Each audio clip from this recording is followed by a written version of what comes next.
Dnes si povieme niečo o tom, ako chovať tak, aby človek v spoločnosti nevyzeral ako úplne hovado. Ale najprv zahráme náš obľúbený ľudový Scottish song. Ej, dudy, dudy, koho dudy, moje dudy, tvoje dudy, naše dudy, dudy, dudy, go, dudy, dudy, yo, dudy, dudy, low, dudy, dudy, so, and dudy, dudy, bo. Dnes si povieme niečo o tom, ako nevyzerať na party ako úplne hovado. Najprv si zistíme, kde je nejaká party. Voláme zásadne po 23. hodine, je to výhodné. Oh, hello, my friend. Tak čo, zomrela babička? Dediš? Dedine čo ja? Nededím, ha? Robíš party? Nerobíš. OK. Bye. Ak to nevyšlo na poprvýkrát, nevzdávame sa, skúšame to ďalej. Oh, hello, my friend. Tak čo tvoja žena? Už rodí? Nerodí. Robíš party? Nerobíš. Až potom. Aha. OK, bye. Ak to nevyšlo ani druhýkrát, skúsime tretí. To býva šťastie. Haló, Norika. Robíš party? Robíš! OK, s tvojimi priateľmi, OK. I'm coming. Ako náhle sme zistili, kde je nejaká party, rýchlo sa asi milujeme. Asi milujeme. To je jedno slovo. Základom úspechu dostať sa na cudziu party je plynúť s davom.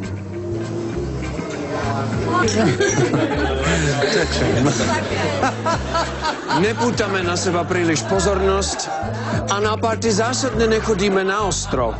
Je to nehygienické, neestetické a nevyzerá to dobre. Cítim sa s tebou strašne príjemné.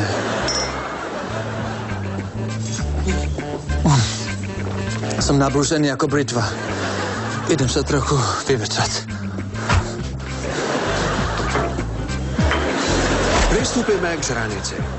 Najprv si zistíme, kto platí túto žúrku. Ak je všetko free, znamená zadarmo, je to veľmi výhodné. Na tanier si naberáme čo najviac, pretože, ako som povedal, je to výhodné. Ak máme v pláne stráviť večer v spoločnosti ženy, vyberáme podľa toho aj food, znamená jedlo. Toto není v poriadku. Ne, fazula tiež nie je v poriadku. Myslím, že cibula a garlic, znamená cesnak, nie sú tiež v poriadku.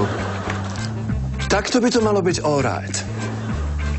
Ak sme na party natrafili na krásne dudy. Myslel som príjemnú ženu. Máš krásne dudy. Nechuťák. Myslel som cuby. Dáme drink? A máme v pláne stráviť s ňou večer. Nežereme predtým nič makové, ani nič, kde je petržlen. Ono to nevyzerá dobre. Fest Baškoveský a veľká skotný súdový príbeh.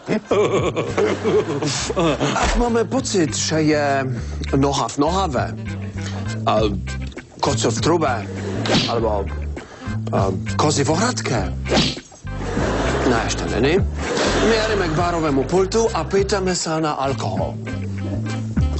Tak, ako sa bavíme, zlato? Super.